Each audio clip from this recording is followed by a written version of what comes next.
Hello. Bear with me 1 second. I'm going live on multiple streaming services right now. So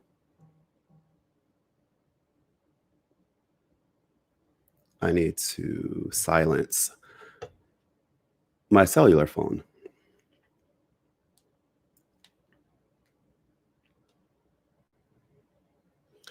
Good evening, by the way. How are you all doing this evening?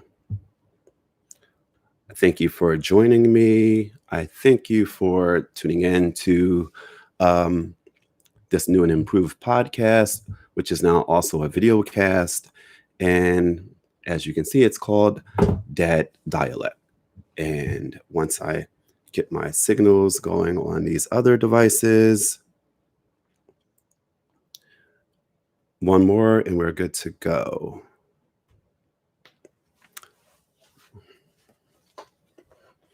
All right, we're up and running. So, hey gang, and I'm talking to multiple streaming services tonight. So, if you see me looking in other directions, it's because I'm trying to give eye contact to the audience on each streaming service. So, with that being said, I think I just lost one of my streaming services. Sorry.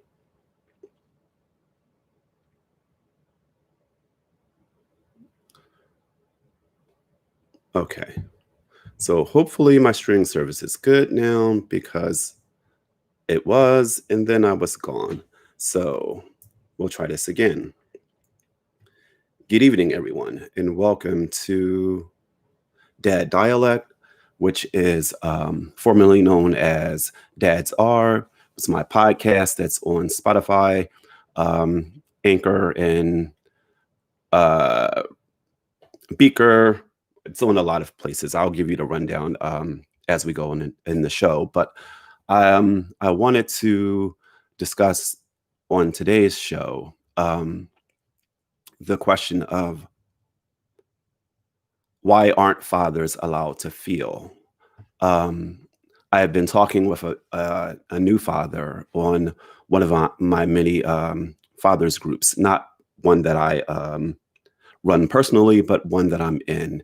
And I was going to have him on tonight to discuss what he's been going through, but due to scheduling conflicts, we weren't able to do it. However, I still want to take a minute to talk about his story, and it's it's probably not as rare as some of you guys may think, being a new parent, but the conversations that we were having on the um, well, actually, I don't even want to say the name of. I'm cutting myself off. I don't even want to say the name of um, the fathers group that we were in because um, the long story short is the father came out asking for some support. He was stressed beyond belief. He said some things that were worrisome to a bunch of us. However, speaking in what is supposed to be a safe place, um, he vented some of his fears and some of his concerns. And somehow, what he wrote got back to his wife. And obviously, that complicated situations considering that she's also a new mother and she's going through postpartum, going through her own stresses and her own fears and her own concerns, which is why dad reached out to the father's group, hoping to be able to get some support to kind of get his head back on straight. And obviously, he needs to seek professional help. Nobody is disputing that. But when you're on social media as much as we are now in today's time, it's nothing to be able to reach out and shoot a message to in a forum that you believe is supposed to be one, secure, two, where there are people that are actually trying to give positive feedback and positive advice to new fathers or fathers going through um, tough times. I mean, there's literally thousands of them, as well as there's thousands of mothers groups, and the similar things happen in those groups, as well as any group about any topic where the uh, information is sensitive or the content is sensitive. So with that being said,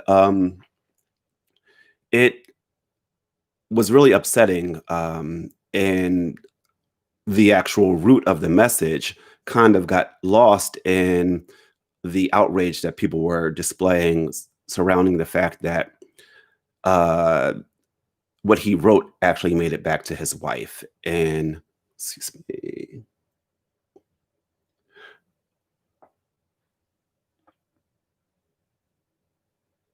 I think,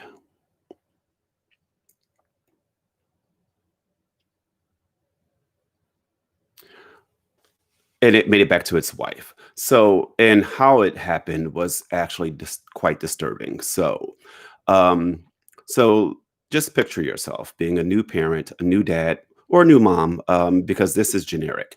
Um, and you reach out about stresses. You know, you have this crying baby. You know, this baby is pooping everywhere, crying. You can't really console the child. You don't know what's going on. You have a new wife or a new husband that's also stressed out and concerned about whether you're doing the right thing. I mean, is the baby getting enough food? Is the baby uh, hurt? You know, any of those things. And then you are already at each other's throats because you're both on edge.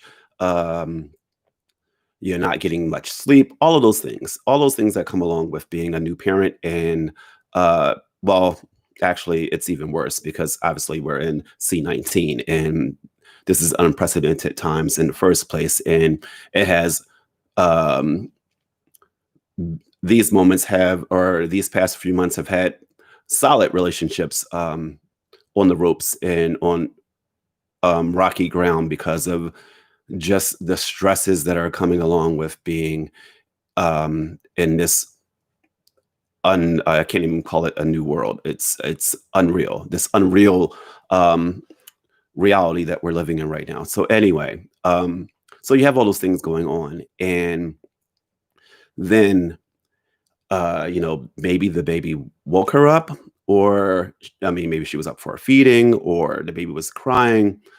But she goes to check her Facebook page, and she receives um, an anonymous message. Well, it wasn't anonymous, it was from some woman, which is disturbing in its own right because this is a secure group for fathers. So, how did uh, a woman get a hold of this message in the first place is beyond uh, most comprehension. But anyway, so a message from this woman saying that, you know, oh, I'm sorry, she also screenshot, it was a screenshot of the husband's message and said, you know, I just wanted to reach out to you because this was very disturbing. And I just wanted to make sure that everyone was going to be okay and and everyone was going to be safe. So the father um, is awakened by his obviously disturbed wife with this message at 4 a.m., wanting to know what was going on. And so um, he came back to the group, um, you know, distraught about how this happened in the first place and um, concerned about the fact that he was there just to get some support to try to be more supportive to his wife, as well as to understand that he's not alone, that these things that, you know, stresses happen when you're a new parent, that, you know, uh not being sure whether you're, you know, changing diapers, is the diaper on right, making sure the bottle isn't too hot, all of those things, those are normal things, those are normal fears, normal concerns, normal stresses. And for him to understand that he's not alone so that he can go back to trying to be supportive to his wife. Instead, his worst fear has come to light because he came to the group because he didn't want to bring this to his wife. He didn't want to add stress to her. He didn't want to add to her uh, current state. He didn't want to add to that. So obviously now that has happened. So it brings me back to the question of why aren't fathers allowed to feel? Why is it that his concern, and listen, I don't think I've had crazy concerns. I didn't have concerns about wait, I'll remember. I'll tell you this one story side note. So, excuse me a second. I was a young parent. I was a teenager when my oldest daughter was born. And during delivery, now I was wide awake because I should have been, or well, obviously I should have been there where I was, but I had hoped to have been at a Janet Jackson concert that was happening the eve of my daughter's birth. And because mom went into labor, I didn't make it to that concert. So that was that. But because I was up, I was amped, I was stressed, I was anxious about a baby coming, also wondering, I mean, because I think we were at the hospital. Well, she was there first. I left work and probably got there around 4, and our daughter didn't come until 12:12 the next a.m. So the next day, and I was thinking to myself, I could have made it to that Janet Jackson concert. It was over at 11, been back, and still been there for the birth of our beautiful daughter. But nonetheless, I never left. I had the tickets. I never left. Nurse wanted to buy them. I said, "Oh, I don't have them. I wasn't. If I couldn't go, nobody was going."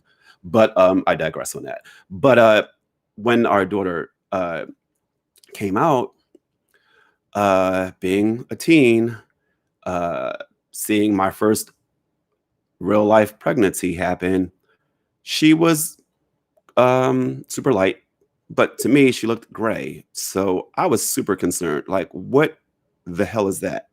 Is that the baby? Is that really the baby? So, and I just tell you guys that just to say that you don't know what's going through your mind when you're in um, the delivery room, or those first couple of days when you're home with the baby from the hospital. All of those things, you kind of go through a lot of emotions. You kind of go through a lot of thoughts, and most importantly, your thoughts are you doing it right? Are you taking care of the child?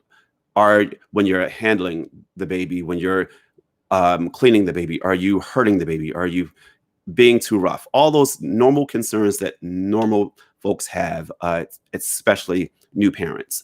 So I've heard stories where moms were so irritated or so on edge that they you know would do anything to stop the baby from crying. They talked about throwing the baby across the room, that kind of thing.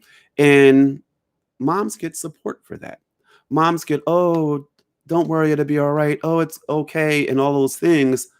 But dad is, oh, is he a serial killer? Is he a psychopath? What's wrong with him? Why is he thinking these thoughts? Why is he behaving this way? And again, so it brings me back to the question of why is it that as fathers or as men, why can we not feel? Why are our feelings always labeled as negative feelings or villainized as, we're about to destroy the world because we're upset or because we're worried or because we're scared about something? And I wish I could have had him here so that we could kind of talk about it. But ultimately, my belief is probably that it's still really, really fresh. And obviously, this is probably not the time to talk about it. He should be getting that help that he needs, and also looking to get some support for him and his wife. But so I'm bringing it to you guys because I mean, I've been in similar situations in the sense of, well, not that with my children, but with my feelings always being labeled as something that they're not. And society does it like automatically from being a child. I mean, if you're in school and you're playing on the playground, you know, if you're yelling and screaming, you're angry. or you're if you're in a fight, obviously you're angry. It has nothing to it doesn't have anything to do with what caused you to be upset. It has more to do with the fact that you're angry and aggressive, and that's how we're labeled, and that's how we're seen, as angry and aggressive. And sadly, society has taught us to do it ourselves. So, like, instead of being, I mean, we can love on our daughters, but we don't necessarily love on our sons. I mean, I do, because my sons need love just like my daughters need love. So, but um, from a male perspective, the common word is, especially in our community, is man up, man up. Like, he's two, like he just fell off the swing. What do you mean, man up? If your grown behind fell off the swing right now and it hit your head, I'm pretty sure you'd be hurt. You'd feel that. And somebody telling you to get up and man up would be irritating to you and would be insensitive to you. So, excuse me. So, why wouldn't it be insensitive to a 2-year old? So, I mean, are we really, uh, do we have to be this barbaric that if we're feeling, or if we're gentle or soft, we're deemed soft, when technically, if you're a gentleman, you're supposed to be gentle. I mean, I believe in gentle strength. I believe that that's how you're supposed to raise well-rounded and, most importantly, loving children, by showing that gentle strength, by being loving, um, by being able to embrace, by being able to hug and kiss your children, whether that's your son or your daughter. To be able to hug and kiss them is something that um, so many children probably lack right now, because either men are too proud to do it or too afraid to do it.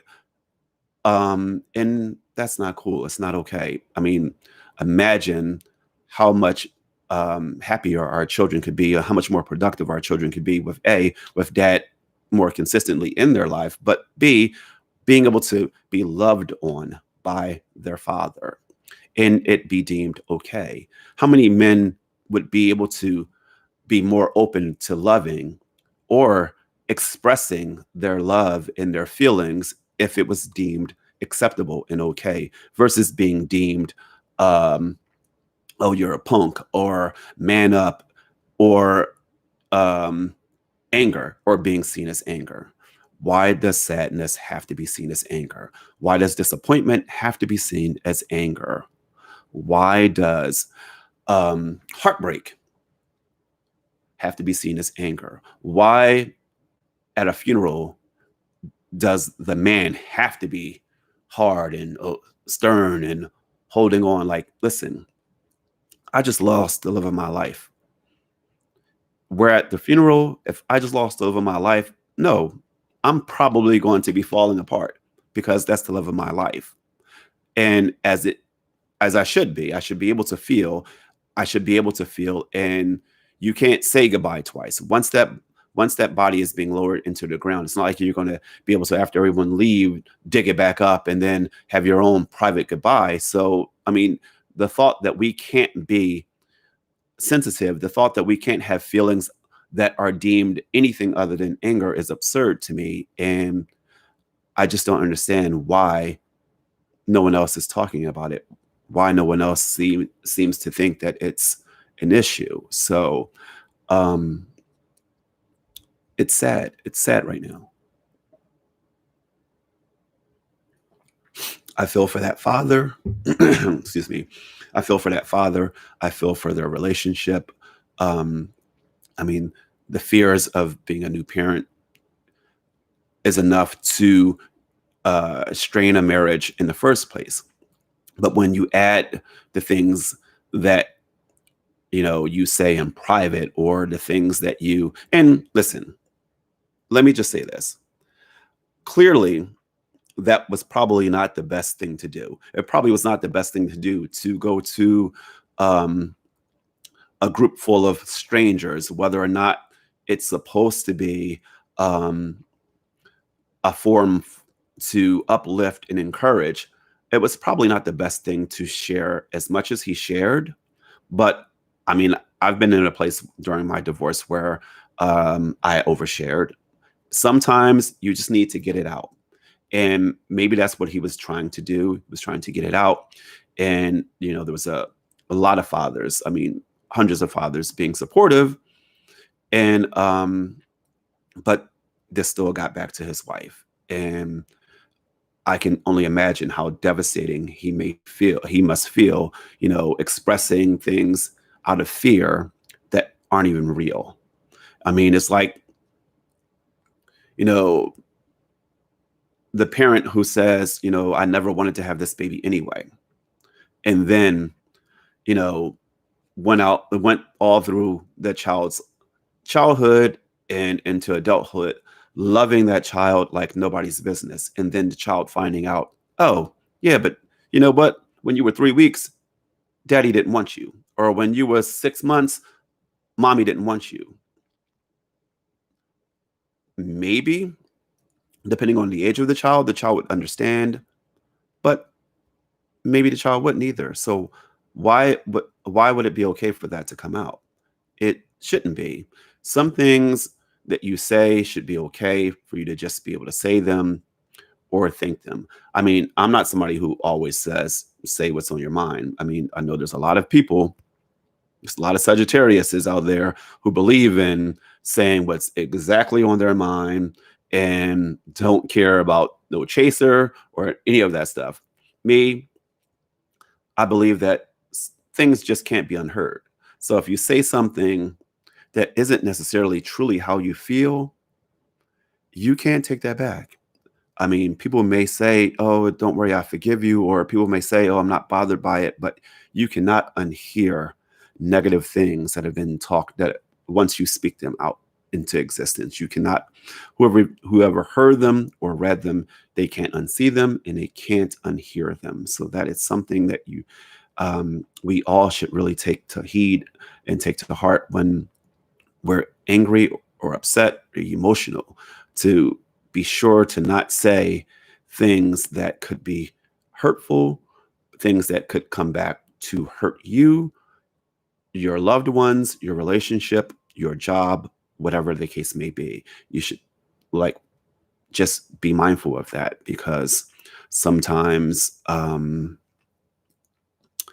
it could be that one person, like in this situation, in this father's forum, how did a woman, unless it was a mole, unless it's somebody with some fake account, uh, which would be sick. Who has the time to have fake accounts to be trolling through chat rooms to see what dads are saying here and what dads are saying there to sell this to destroy somebody's relationship in the sake for the sake of trying to save them? You don't know them. I mean, if you were really concerned, in my opinion, if you were really concerned, you probably should have called the police versus um, trying to uh,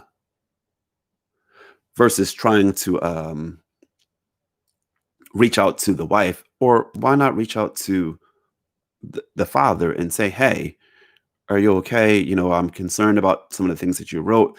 Maybe you should seek some help. I mean, is there anything I can do to help?" That would have been awesome. But to just send a screenshot of a message to someone else that you don't know, you don't know what could have went down in that house once that happened. Why would you think that that was okay? People are weird. And I don't mean weird in a good way because there's good weird. I mean, I'm weird probably to a lot of people, but there's cool weird, there's good weird, but then there's weirdos, people who just don't know what to do with their time and don't know how to stay out of other people's businesses. And especially when you do it in the name of, I'm looking out for someone. Are you really? Are you really looking out for this person? Are you really looking out for that person? That's something you should probably think about. Um, I need to take a break for a minute because it looks like my um, laptop is dying and this is not the right charger. So bear with me 2 minutes. If I had some music, you would be playing it. So sing amongst yourselves or something.